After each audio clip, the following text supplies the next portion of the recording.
Сакаме да патуваме, да откриваме, возовите стојат, автобуски линии нема доволно, за такси немаме пари, што ни преостанува друго, освен да тргнеме пеш, со добра волја и со добри желби.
Велат дека најтешко и најпроблематично е да се разоткријат најблиските, пријателите, соседите, па и сограѓаните. Па во тој комплекс би се рекло дека најтешко е и да се разоткрие средината во која што се живее, градот, улиците, куќите. Низ оваа емисија патуваме, откриваме, ние сакавме да направиме и еден обид, да ја откриеме таа средина карактеристична за Битола, тие куќи, нивни собственици, градители, кои биле, што ги натерало да изградат такви куќи, што се случувало во нив. И затоа направивме еден обид, повторно да речам, да навлеземе во таа проблематика и се разбира за таа цел да разоткриеме дел и од тие нивни судбини. Еве ќе започнеме со карактеристиките на архитектурата во градското централно јадро. За тоа наш соговорник прв ќе види Константин Анастасов, конзерватор, инженер, архитект во Заводот Музеј Галерија од Битола и би рекол дека добар познавач на целокупна оваа материја што сакаме да ја разработиме. Јас ќе видим. Старото градско јадро во Битола е заштитена зона која е составена од 4 целини. И тоа еден дел е старата Битолска чаршија, која представува комплекс од заштитени објекти со некаде околу 450 објекти. Таа е дел од поранешната чаршија, која броела 2100 дуќани. Сега, нажалост, после толку децении, голем дел е разрушена, ама сепак она што е останато представува вредна амбиентална целина и таа е заштитена како целина со законот. Понатаму следува зона на монументални споменици на културата. Тоа е големиот плоштад, каде влегуваат неколку објекти и тоа како најдоминантен е Сад кулата, потоа двете џамии, Јени и Исак џамија, безистенот, објектот на банките, Стопанска банка и црквата Свети Димитија како еден од највредните објекти, црковни објекти, сакрални објекти во Битола. Понатаму на тоа се надоврзува зона 2, зона на заштитени амбиентални објекти и тоа деловни и претежно стамбени објекти. Во осовина на оваа зона се наоѓа улицата Маршал Тито или популарно наречена Широк Сокак, која представува и основен орбит на таа зона. Зоната се шири кон исток и кон запад од овој дел. Друга во склоп на градското јадро влегува и заштитената зона 4, така наречена, а тоа е зона од големиот плоштад до Црмост. Тука влегува зоната под течението на реката Драгор со објектите лево и десно, каде претежно се деловни административни и културни објекти, како што се гимназијата, ректоратот, економското училиште, дивизијата или сега собранието на општина Битола, каде се сместен градоначалникот со сите служби и другите објекти околу тоа јадро. Сите овие зони ви се добро разработени и би рекол добро познати, меѓутоа еве за попрецизно за гледачите малку да се осврниме на Широксока, која на известен начин станува и некако символ на Битола. Да, се слагам со Најмногу вас. интерес има за неа, кои се незини карактеристики и какви се ангажирања, зафати се изведуваа во последнава година-две. Старото градско јадро и амбиенталната улица Широк Сокак представува склоп на објекти и тоа брои некаде околу 700 објекти. 700 профани објекти.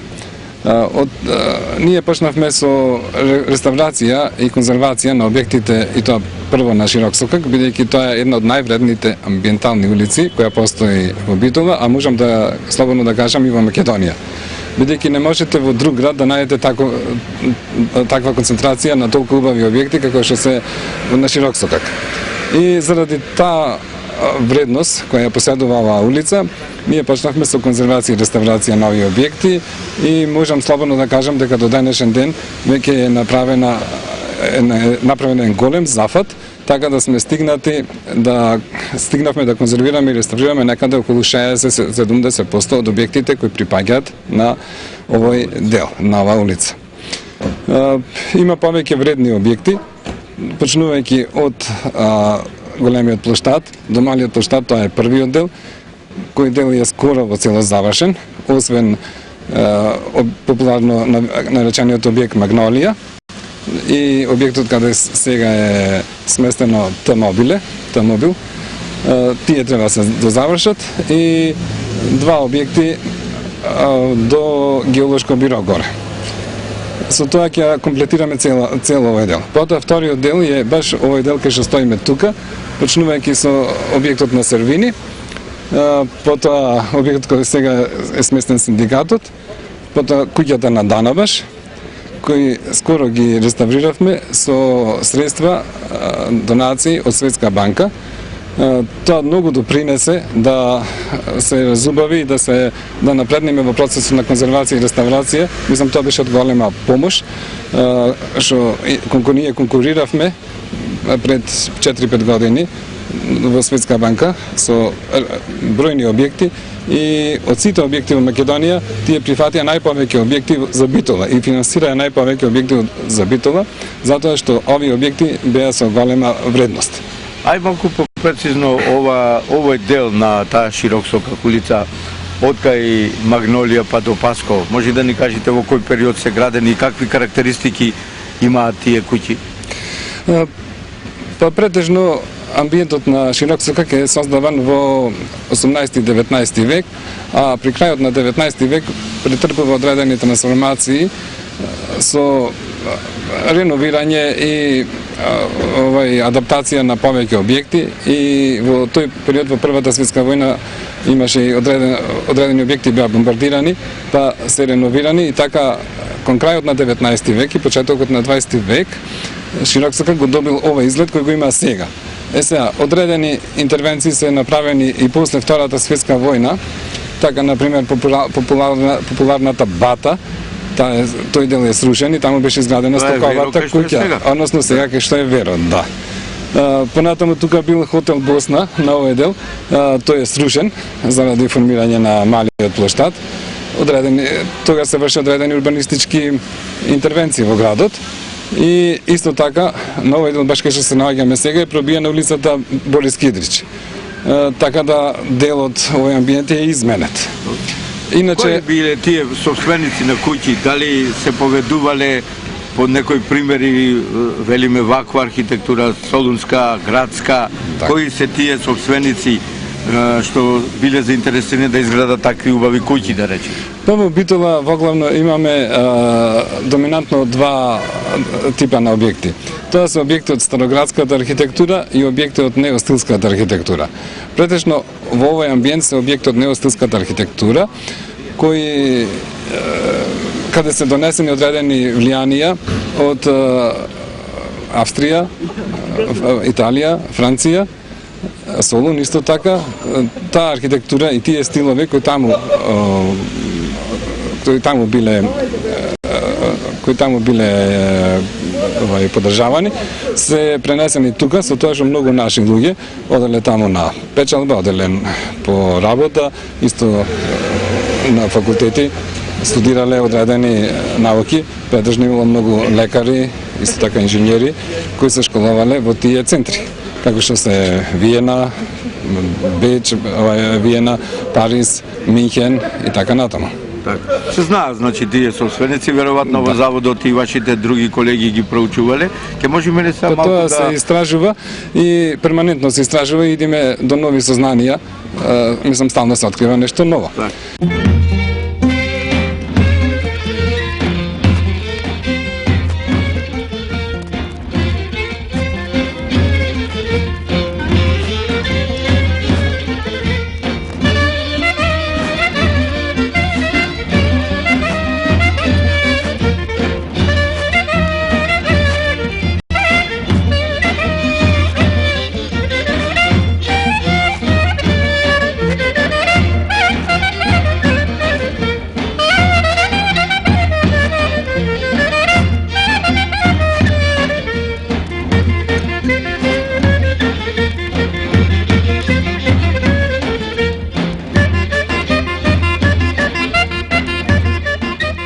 Сега сме пред објектот на Данабаш, некогашен музеј, па простори на Социјалистичкиот сојуз. Ајде некои карактеристики за овој објект, за оваа куќа, да речеме. Овој објект припаѓал на богатиот трговец од 19-20 век, накаде наречен по презиме Данабаш, Данабаши. И интересно е што во тоа време, значи во почетокот на 20 век, тој имал концесија за снабдување со нафта и нафтени деривати на цела Македонија, дел од Северна Грција и Албанија. Иначе, овој објект по своето архитектонско обликување на објектот веднаш се видливи се западноевропските влијанија со складно синтетизирани елементи на неоренесанса, рустика и класицизам. Ренесансните елементи ги среќаваме во приземјето со изведена имитација на тесаници, додека класицизмот се огледа во дорските канелирани столбови на скалилата и балконот, како и профилацијата на прозорите со тимпаноните над нив. Монументалност му даваат скалилата и балконот, додека воздушност на фасадите е постигната преку отворите и канелуриите.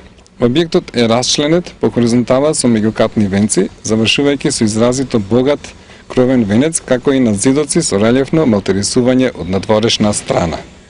Дополнување на второстепената пластика и декорација на фасадите представуваат и шембраните околу прозорите, клупиците како и тимпаноните над прозорите на катот. На катовите нагласено се поставени балкони со богата декоративна железна ограда.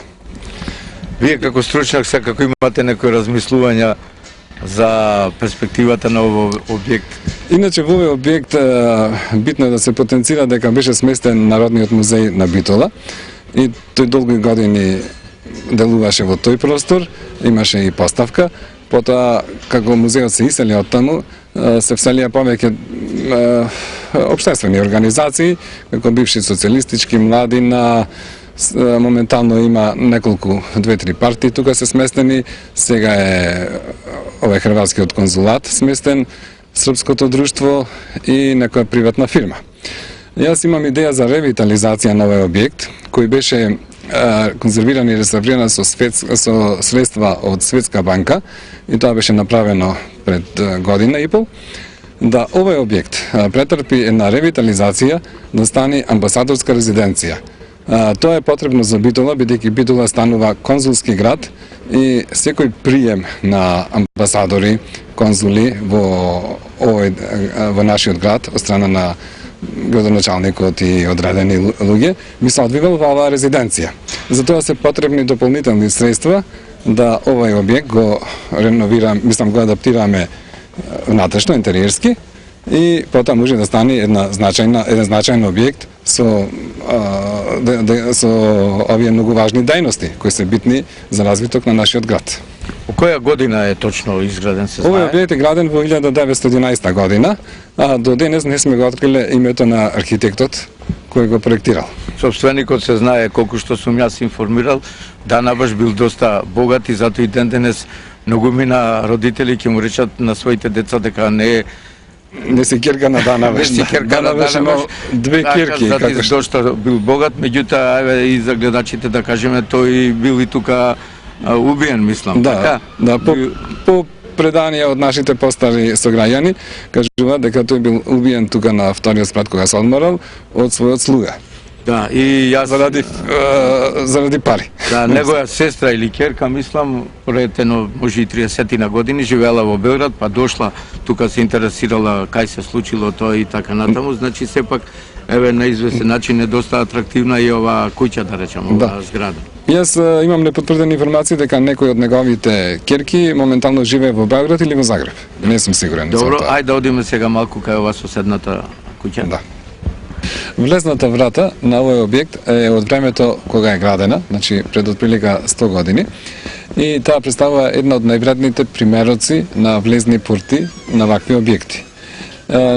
Со екипа ние работевме скоро цела година на стручна конзервација и реставрација на вратата и успеавме да направиме една успешна конзервација и реставрација така да таа може да се види на лице место. Инаку со проектот Сигналитика, реализиран со помош на француска амбасада на конзулато. Тука е поставено и посебно обележје, еве да прочитаме што на него пишува. Оваа куќа изградена во првата деценија на 20 век била собственост на познатата битолска фамилија Данабаш. Поранешно седиште на Народниот музеј, денес е седиште на повеќе политички партии. Тоа е еден од најубавите примероци на градската архитектура од почетокот на 20 век. Малку повлечена од улицата, куќата Данабаш со високите борови е скриена од погледите на минувачите.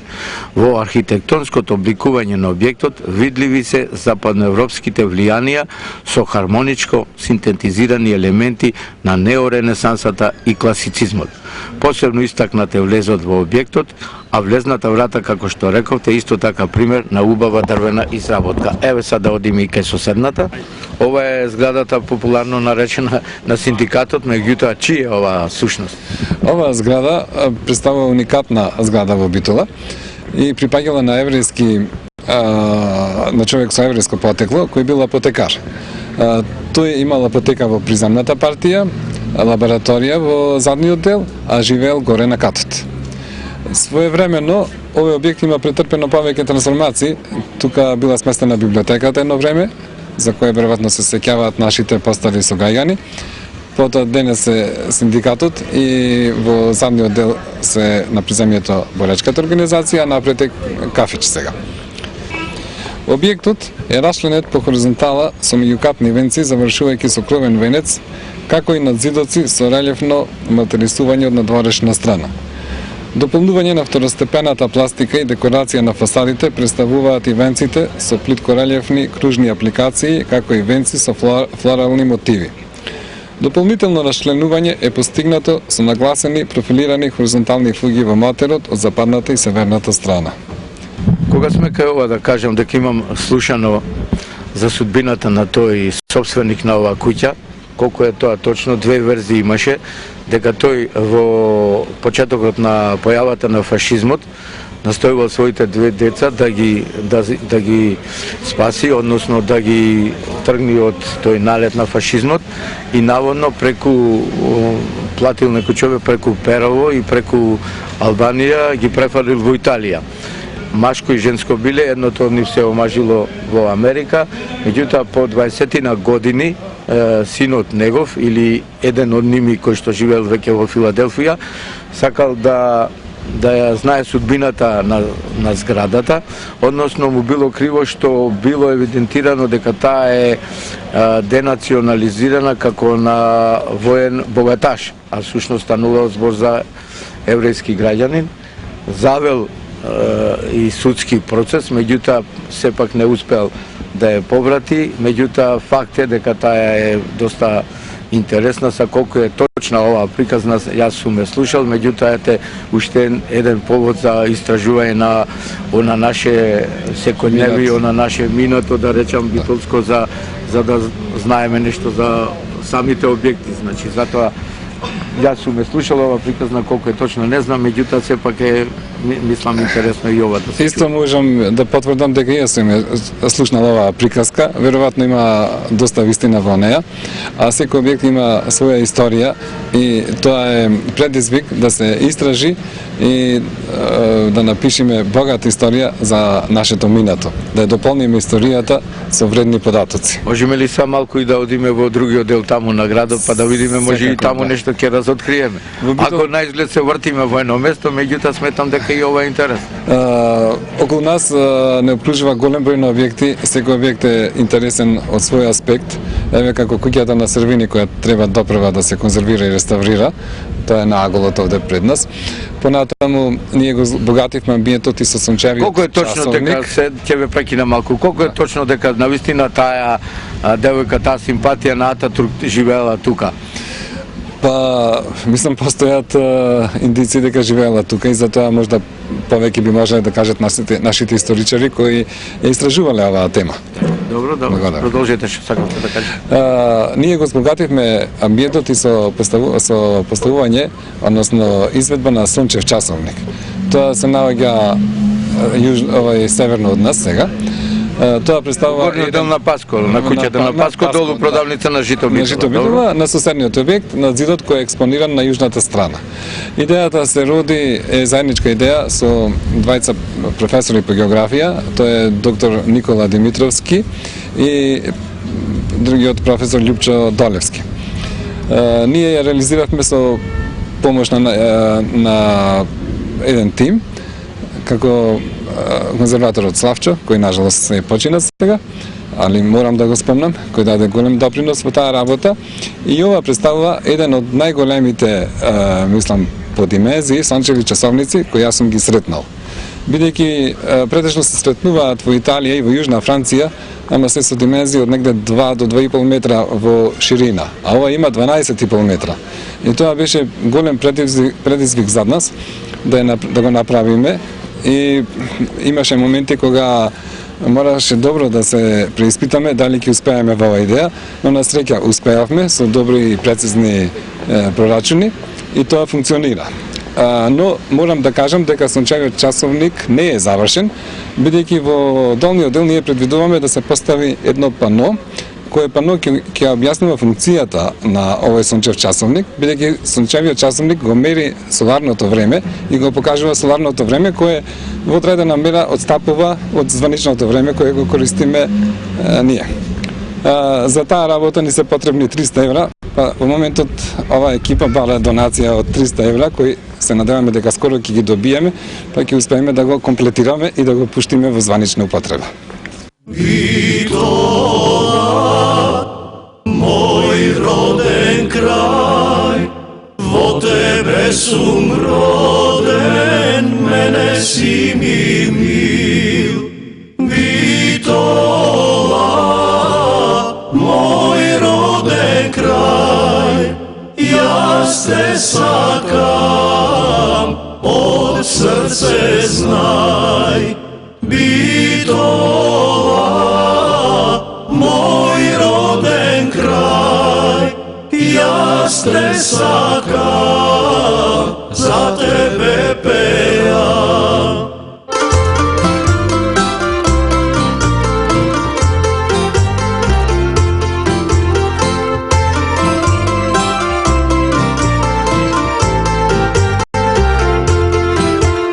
Mnogum gradovi, sela projdo, kako tebe mil za mene nigde ne najdo.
шетајќи така низ Битола, навлегувајќи низ Сокачина, низ Чикмачина, качувајќи се по балкони, понекогаш и по покриви, сосема случајно веднаш до улицата Белградска го открив ова Сокаче и ја забележав една од најкарактеристични, а може би и најубави куќи. Се заинтересирав чие нејзиниот собственик и ја веќе видите сега малку подетално нешто и за неа.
Еве сме во внатрешноста на оваа куќа на Белоградска 21. Се сретнавме, видовте со нејзиниот собственик, а јас гледавме куќата и еве сам малку да поведеме еден разговор, најпрво да ни се представите самиот. Јас сум Александар Страла, од Битола, како што кажавте. Син на Сонја, Син на апотекарка Сонја. позната Страла, позната во Битола. Да, Иначе вас ве викаат Алеко, Алеко, така? да. Сите ве знаат како Алеко. еден од наследниците на оваа куќа. Добро, ај малку Кога е изградена? да чуеме кога е изградена, кои беа првите, кој ја градеше. Ова куќа е изградена 1908 година и се вселија 1909 година. Добро. Во рок од една година е направена целата ова куќа. Ја градеа работници зидари од Битола под надзор на архитект од Солун. Така. Додека се градеше куќата, како што ви кажав, цело време архитектот беше присутен Тука. во Битола. Наредбаше и така да и целата дограма што гледате тука е донесена од Солун. Не само архитектот, него целокупна дограма од врати, од пенџери, од патос, се комплетно Станува донесено. збор за млад архитект, некој. Многу млад архитект, Така. кој по како што знам се, како што ми кажуваше баба ми дедо ми, негде после година дена од кога ја направи куќата и умре. Почина. А ова тогашната. му била вистина дипломска работа негова? Се збора дали било дипломска работа или магистратурска работа? Така. Не е. Добро, не во може секој никој случај да каже. станува збор за талентиран. За талентиран архитект во тоа време, како што ви кажав од Солун, и многу си имаше завземено за ова куќа, пошто, како што ви кажав, дали му беше дипломска работа, не претпоставам дека не, пошто беше веќе архитект, ова беше идеја магистратска работа. Добро, собствениците? Собствениците на куќата беа Алкивијади Софија Джеверџи. Алкивијади беше стар битолски трговец, кој тргуваше со злато и со часовници, со Софија, Истанбул, Солун и Значи еден од познатите битолски трговци во тој во период. тој период. Што ви е тој вас? Тој ми беше На мене, мајка ви? на мајка ми му беше дедо. Мене, значи, ми беше прадедо. Прадед. Добро. После негде околу 28 година кога почина тој, цела работа ја превзеде мојот дедо, Петар Презиме? Джеверџи исто. Така, добро, тој му беше Тој Петар беше, син. Петар беше син на Алкивијади на Софија. Добро. И тој ја превзеде цела работа во врска со трговијата, со имотот што го имаја, со куќата. Добро, тој почина 1928. Не, дедото, прадедото почина 28 година, А неговата сопруга? Неговата сопруга Софија, не знам точно, негде после 35-6 година, така нешто. Покасно, пошто мајка ми се сеќава. И наредни наследници беа Петар. Наредни наследници беа Петар, После Петар беше неговата сопруга Фанија Dobro. и после смртта на Фанија нивната ќерка Сонја, Така, майка ти. мојата мајка. Да. Фанија, значи, која година? Фанија почина точно пред 3 години на 100 годишна возраст. На 100 годишна возраст. Така, Така. Петар, рековме со што Петар- ја продолжи трговската Ја, дејност. ја продолжи трговската дејност, се занимаваш исто со часовницата, со садчисто, што викаме, со златарство. И се до неговото пензионирање, негде во 60-тите години, а почина 78 година. Значи, на машки наследници нема. Машки Ние само наследници мајка, нема, има значи, само таа ќерка, да. се фармацевт, апотекар. Апотекарка, која е исто така во пензија, 20 години. И куќата ја одржаваме колку што можеме. Тука сега не живее никој, Тука така, ова вие си куќа имате никој на не живее, си имаме на маршрутите. маршрутитон стан и тука се одржава куќата колку што можеме, нешто. Заштитена е од Јас закон, мислам по закон. дека цела улица Белградска, Така. пошто е во централно градско подрачје, е заштитена од државата. Значи, дел од овој намештај исто така е донесен и раритетен е. Цел намештај ова исто, преќе заборав да ви кажам кога се разговараме за тоа, е донесен исто од Солун. Од столици, од фотели, од тогашни кревети, што ги има сите тие работи, комплетна куќа беше. Значи, сега во ова веќе неколку години не живее никој, само... Во ова се- во ова куќа не живее повеќе од 12 години. Никој. Добро. А стручњаци од заводот, од музеј доаѓаат евентуално да се интересираат, Има дојдено опишане на некој начин имотот. Надворешниот дел. Надворешниот. надворешниот дел, фасадата Така. е разгледувана неколку пати од страна на музеј и галерија. Така. Беа дојдени исто и од Скопје, Добро. од завод и музеј. Се интересираат, гледат. Иначе на овие фотографии што ги видовме, тоа е На фотографија собственикот, собствениците тие. на куќата. Добро. На ова страна одназад е газдата од Кивијади што ме направено, Собственикот. собственикот, Добро. со неговата сопруга, Сопруга. а на другите слики се наследниците. Петар, Фанија и на она моречка слика се моите родители. Вашата дополнително. Мојата, која стави Добро, а која е поврзаноста нешто со фамилијата на Филота? со фамилијата на Филота. Фила од Белград, познат адвокат. Тоа е мојата баба Фанија Така. и е родена сестра на Фила Филота адвокат. Родена сестра на Фила Филота, татко на Татко на сегашниот адвокат Тома Фила, кој Тома Фила. доста е познат во Македонија, во Југославија, па сега и брани во Хак. Да, добро. Ај малку да кажеме нешто и за Фила Филота, тој беше наш Сограѓанин, битолчанец. битолчанец. Потоа се пресели во Белград.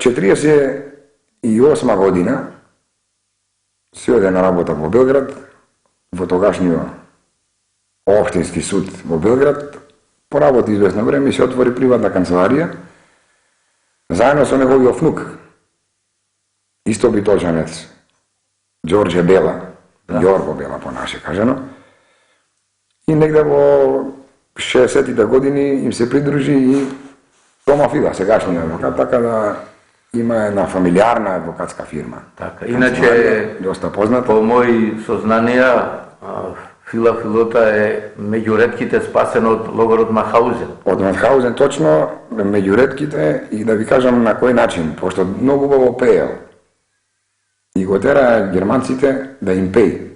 И така со песмата, тој фактички се ослободи од На некој начин. гасните комори од смртта. Го поштедиле, добро, потоа живееше во Белград, формира Потоа, адвокатска кога се канцеларија. врати од Матхаузен, дојде во Битола. Јас и ова за гледачите може толку не е битно, сепак како информација има прилика со него да правам интервју, прославуваа 50 години од матурирањето Да. во гимназијата и тогаш беше мощно актуелен, имаше и книга извајано ги бранев на смрт осудените, по него искажувања 26 на смрт осудени ги бранел, меѓутоа тогаш имаше еден интересен случај вака за помладите да ги информираме, една личност Шефка Ходжич, таа ја изврши невиден злочин на една бремена жена, И го одзеде детето. и го одзеде, ја ликвидира, да речеме, ја пресече во стомакот и го одзеде детето, затоа што таа немаше дете.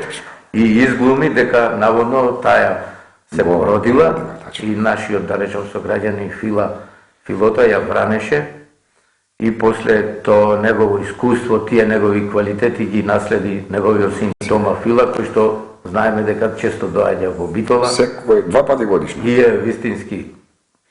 Голем залюбеник во Битола и во Македонија, и тој си има. А и тој стана познат, ја бранеше Јованка Брос и се Јованка, уште е се уште тој е. процес брани. Се уште е личен адвокат на... И тоа е еден од тие, заедно со нашиот министер Владо Камбовски, во заслужните што и доделија пензија на Јованка Јованка. Брос и во ХАК исто го бранеше на почетокот Милошевиќ и се уште котира, значи, Добро. како еден Имаме од сите овие. овие, што се Сепак, значи, на некој начин ова куќа е поврзана и со познати личности, започнувајќи од незиниот собственик и така натаму. Па, дали би биле заинтересирани ова да биде отворена еден вид како музеј или за сега немате? За сега немаме некаква работа, ништо размислено. Главно ја одржувате. Главно се одржава колку што се може, пошто се големи трошоци тука. Да. Добро, јас друго нема што мислам да разговараме околу ова, макар да може би за секој член од оваа фамилија, од тие Има понешто да се има каже. понешто да се каже. Меѓутоа, карактерот на оваа емисија е така концептиран да малку накосо да надзриме во внатрешноста на некои куќи од надвор да ги видиме колку се убави, како некоја карактеристика на Битолот и не се само амбиенталните целини, Широксокак и други, Така, дека има и секоја од Чироксокак и надвор од Чироксокак има секоја многу убаво. куќа, значи си има своја историја и своја душа, како што си имаат и личностите и собствениците, па и наследниците кои што живееле во неа. Јас ви благодарам што ни Благодарам и вас. да ги запознаеме гледачите и со ова куќа, рековме, на Белградска 21.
Колку пати и да минувам, колку пати и да застанувам, се ми се чини дека поубава и поатрактивна куќа од оваа нема. Се наоѓа на улицата Стерио Ѓорѓиева број 34 и за многу битолчани е се уште непозната, некако осамена во овој дел на градот, некаде во близина на Дрвен пазар. Ке се обидеме да запознаеме нешто за незиниот градител, прв собственик, па и сегашните собственици. Еве, да се обидеме да откриеме нешто и за оваа мощна, атрактивна куќа. Веќе сме во внатрешноста на оваа убава, да речам, куќа и еве ги собствениците, па сами ќе ни се представат. Јас сум Мито. Погласно малку. Мито Гавриловски. Добро. И Сум Пеце Гавриловски. Пеце. Од кога е ваша оваа куќа? 63-та година. 6-та. Кој ја купи од вашата фамилија? Ние в неприлично голема фамилија, со 8 член. Така? В 63-та Кичево кога дојдов на Одиги. Така. Потеклото значи вие Кичево и вашиот татко веројатно ве. Ото близу Кичевско село. Така. И таткото ја купи. Дедо ми, татко ми, тоа Дедо- беа, ме дедо. разбираш што беа. Така. Бевме фамилија поголема. И Тие се заинтересира, ја видоа, им се бендиса сигурно и ја купија. не, заради тоа за доброто наше, за ради школување, за ово, оно, имавме повеќе роднини повеќе, ме разбираш, во Битола. Така. И поради тоа, Сега вашите предци, да речам, ги нема, вие почина починаја. И сега како се вие израчивме многу. малку ќе ќе се навратиме известно време бев ти во Страсво, така? Бев. Видов. Во Шведска? Да. Добро. Колку години бевте таму? 36. 36 години. Да. Добро. И сега, кога се вратите, гледате куќата на известен начин руинирана е. Каква ви е идејата, да речеме, таа е заштитена од закон, вас сигурно не ви се дозволуваат никакви интервенции? Тоа е свеста на тие што се одговорни, што вода сметка за градот Битола, не само посебно јас не земам мојата куќа, него и другите куќи што се што имаме потребно исто реновирање, не само да си правам реклама за мојата куќа или за да имам нешто добивка да ја реновирам. Него тоа е прибирајќи самите луѓе, како што ви нагласи пред тоа, самите луѓе што врват тука, а плюс тоа како држава што ја гледат во вакво состојба куќата и самите реагираат. Да, реагираат зошто не е поправена, да речеме. Точно е тоа дека во градот поправени се и многу, да не речам, по неатрактивни куќи од ова, меѓутоа веројатно да не влијае нештото дека е малку зафрлена во уличка, потесна, не толку прометна. Како не е прометна? Стручњаците тоа не би требало да биде проблем. Има прометна за тие луѓе овде што знаат. За секој, ево улицата Цар Самуил. Доста како да многу саобраќај луѓето и не се сигурни по улицата, од тука сега многу има минувачи. Колку сте информирани за првиот градител, за првите собственици на ова куќа и кога евентуално претпоставувате дека е таа изградена? Јас ти реков, негде имам. Или на нешто. А горе баш погледав, само пише осигурање нешто Балкан. Годината? А тоа осигурање постои од 1800 година. Так. Во сегашно време ми се чини тоа осигурање не постои. Тоа било старо осигурање некој. За првиот нејзин собственик на градителот што сте информирани? Кои биле тие бе? Моќни и лекари биле. Лекар бил Аврам Балабанов, потоа имал четворица. Да, тие има градено заради своја потреба како болница или нешто. Тие мора на некој начин да ја употребиле за своји потреби. Колку простори има на два спрата? Многу. Овако, што е овде? Една, таму има уште една и ова измеѓу. Долу има прилично голем салон и горе исто уште. Да, исти салон како што е. А одназад од куќата, онаа друга куќа, иста на Балабанов била? Ми се чини, само Нивна била. Нивна, сум повеќе браќа тие били. Да. Значи така. Добро, еве околу тоа потекло нешто, јас имам најдено во книгите, има и доста личности што обработувале за животот негов, на најстариот, па за синовите негови. Меѓутоа, добро беше ова што го кажавте, дека би требало да се заштити, да се преземе нешто, затоа што навистина спаѓа во ретките, еве, досега за Битола се издадени неколку монографии, нема монографија каде што не е застапена фотографија од оваа куќа. Тие фигури што представуваат, знаете, ви кажал ли некој? Па јас, како што разбрам, професор Марас, не знам како се вика Тополчанка, таа има и, не знам, 2 книги имам таму ми даде. Таа пише во историјата за Македонија, за културата, и за минатото, сигурно. За минатото, да. Таа ми објасни. Прв пат јас никогаш не знам, едноставно тие што се фигурите. Со брада. Што ви кажи? А тој бил Дионисос, бого на веселбата, не знам. Така? Има, не знам, овие што представува овие другите малечки што се тука во... Има 300 фигури. Има фигури, Така, добро, тоа е, значи кога би се заштитила ова куќа, сигурно интересот за неа би бил, да речам, поголем за да се гледа. Не, тоа е духа на луѓето му се збогатува човекот ќе гледа, ме разбираш, со погледот човекот се рани, ме разбираш, тоа не е само едноставно нема моќ или нешто ние да сториме, ние сакам да сториме, ето правиме своје капче овде, колку што можеме. Јас не можам се како Одржувате главно во внатрешноста да Но, не се да, руинира, колку што меѓутоа треба по во овие кризни времиња никој нема треба шанс. поголема и постручна интервенција да Нормално. се изврши. А овде, например, и мора да биде некои луѓе што се конзерватори, што познаваат стручници, што може да ја реновира, да ја обноват, да му дадат сјај, душа да му дадат на куќата како што си била, таа ме разбираш. Иначе и за вас тоа ќе биде задоволство затоа што вие сте Па нормално, јас сега сум душевно богат што сум во оваа куќа и што е моја. А то јас не е само моја егоистички, не мислам него да биде и на другите луѓе да ја гледаат, да се збогатат, да ја знаат историјата на Битола, на македонскиот народ, какви сме биле, ето видиш, имаме знаменитости. Бевте во Шведска и колку Јас не видов. Ја сонувавте оваа куќа. Па нормално. Тука ми беше душата. Мислата. Секој си чезне за својот дом. Своите... Враќање во Шведска повеќе не. Не мислам.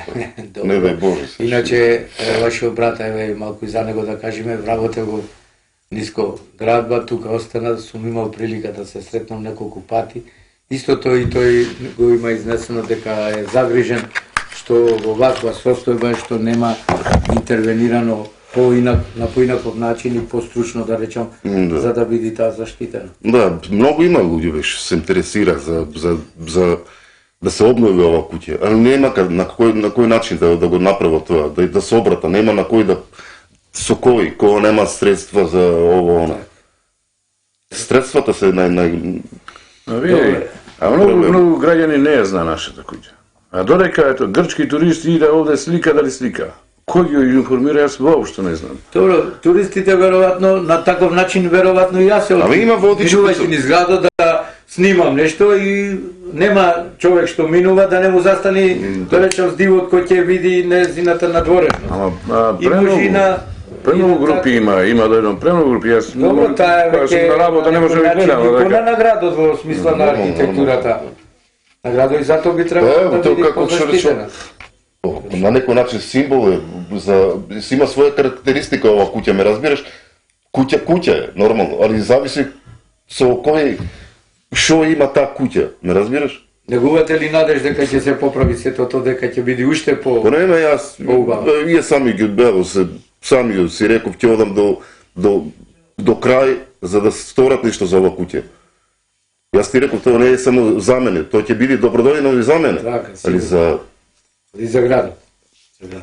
Доктор Аврам Балабан, роден е во Ендурлук, Кесарија, Турција. Медицинскиот факултет во Цариград го завршил во 1890 година и се стекнал со диплома доктор по медицина и хирургија. Кусо време работел во Созопол, Бугарија, а потоа бил поставен за општински лекар во Охрид, каде се оженил на 2 пати. Од првиот брак била неговата ќерка Василики, која подоцна работела како асистентка и инструментарка во татковата ординација. Од вториот брак се неговите синови Хипократ, поранешен конзул, Ѓорѓи, лекар во Битола, Прилеп и Скопје, пастор, лекар во болницата за ТБЦ во Битола, а потоа во Алжир и Димитар, економист. Од Охрид доктор Аврам ја продолжил успешно својата лекарска пракса во Струга, Приштина и Елбасан, уживајќи големи симпатии меѓу народот. Судејќи според пишувањето на доктор Пејич Славко, од 1896 година работел во Охрид и Приштина, каде што ги штитил србите, заради што го протерале во Албасан. Од 1908 година бил хирург во Битола, каде умрел од пегавец во 1913 година. Меѓутоа во аптекарските дневници на Р. Алексиќ е заведено дека во Битола работел во текот на 1901 година. Во Елбасан бил до октомври 1899 година, а потоа самоволно го напуштил работното место, заради што општината останала без лекар.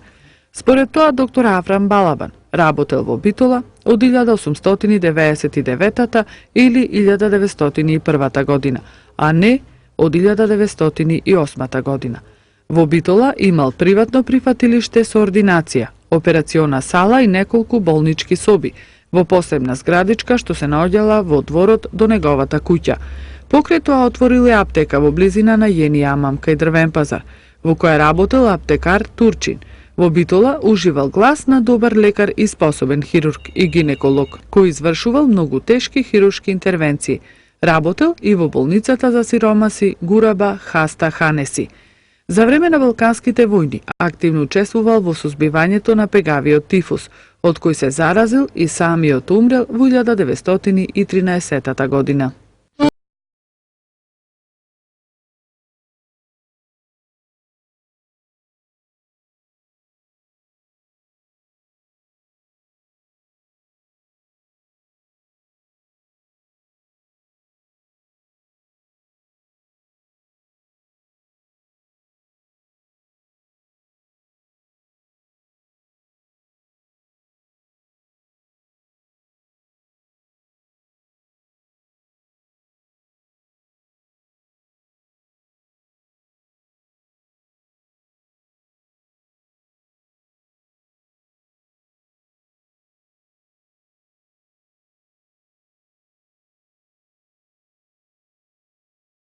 I pray